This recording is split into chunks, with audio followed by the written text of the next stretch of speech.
Hello everyone, welcome to my mini blog. তো আজকে আমরা মাসিদের বাড়িতে আছি, নেমন্তন্ন দিয়েছে। এটা হচ্ছে সানডে, মানে কালকের ভিডিও, আগামীকাল। তো আমি এই ড্রেসটা পরে যাচ্ছি, এই কুর্তিটা আর তার সাথে একটা লেগিংস আর একটা সেম ওড়না আর এই মাস্কারা, একটা হাইলাইট আর লিপস্টিক, ব্যাস। আর হচ্ছে ওই নতুন আদরটা। তারপরে আমরা রেডি হয়ে নিচে নেমেছি। মা লক করছিল আর এদিকে রিন্টু ওর বুলেটটা বার করছিল, কারণ কাজলা রিন্টু বুলেটে যাবে আর আগেন আমি আর মা টোটোতে যাবো। আমাদের টোটো এসে গেছিলো আর আমরাও একসাথেই বেরিয়েছি, আগে পিছিয়ে করে বার হয়নি, আমরা একসাথেই বেরিয়েছিলাম। আমি আর মা টোটোতে বসে পড়লাম, ওরা বুলেটে করে আসছে। যাওয়ার পর এটা হচ্ছে আমাদের এখানকারই কামালগাজির মিষ্টির দোকান এটা। তো মা বললো যে এখান থেকে মিষ্টিটা নিয়ে, তাহলে মাঝখানে রাস্তায় তার দাঁড়াতে লাগবে না, তার জন্য আমরা এখান দিয়েই মিষ্টিটা নিয়েছিলাম ওদের বাড়ির জন্য। তারপরে আমরা বেরিয়ে গেছি। এটা হচ্ছে বাইপাসের রাস্তা, যেহেতু এখন মেন রাস্তা অনেক ভিড় আর অনেকটা লেট হয়ে গেছিলো, তার জন্য বাইপাস দিয়েই যাচ্ছি। আর তারপরে আমরা এসে গেছিলাম মাসিদের বাড়িতে।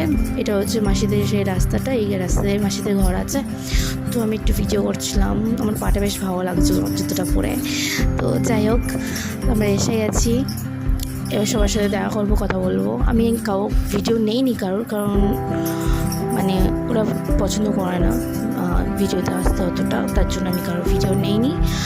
আর এই টুকটাক খাওয়ারই ভিডিও নিয়েছিলাম। তো প্রথমে গিয়ে কোল্ড ড্রিঙ্কস খেয়েছিলাম, একদমই ঠান্ডা ছিল না। তারপরে লাঞ্চ করেছি, লাঞ্চে বিরিয়ানি করেছিল, চিকেন বিরিয়ানি আর বিফ বিরিয়ানি করেছিল। তো আমরা বিফ বিরিয়ানিটা খেয়েছি, তারপরে দেন একটু আইসক্রিম খেয়েছি। আর এটা হচ্ছে সন্ধ্যেবেলার ভিডিও, মিষ্টি আর চা খেয়েছিলাম সবাই মিলে। তারপরে সবাইকে টাটা বলে আমরা বেরিয়ে গেছিলাম। আর ওদের ওখানে একটা পুজো ছিল, পুজোরই এটা একটা ছোটোখাটো মেলা, জাস্ট খাবারের কিছু জিনিস বসেছিলো।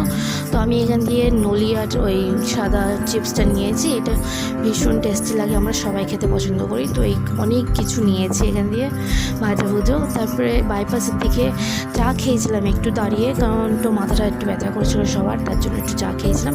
তারপরে আমরা বাড়ির দিকে এসে গেছিলাম। তো আমি বললাম যে একটু বিরিয়ানি নিয়ে নাও। তো বিরিয়ানির এত বড় লাইন, পুরো বিরিয়ানির দোকান দিয়ে রাস্তা পর্যন্ত লাইন এসে গেছে। আর মা প্রায় 10 জনের পরে ছিল। তো যাই হোক, বিরিয়ানিটা নিয়েছি আমরা। নেওয়ার পরে আমরা বাড়ি দিকে চলে যাচ্ছি। দেখা হচ্ছে নেক্সট ব্লগে, টাটা।